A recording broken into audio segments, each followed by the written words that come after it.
जी अस्सलाम वालेकुम वीवर्स। उम्मीद करें ना सारे लोग तुम ठीक हो सो ते मेरे नाल मेरे दोस्त मेरे अहबाब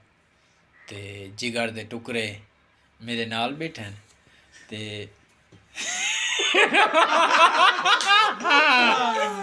ते ये सही डिटे दिल दिल दी आवाज़ निकली है इन्हें दी ते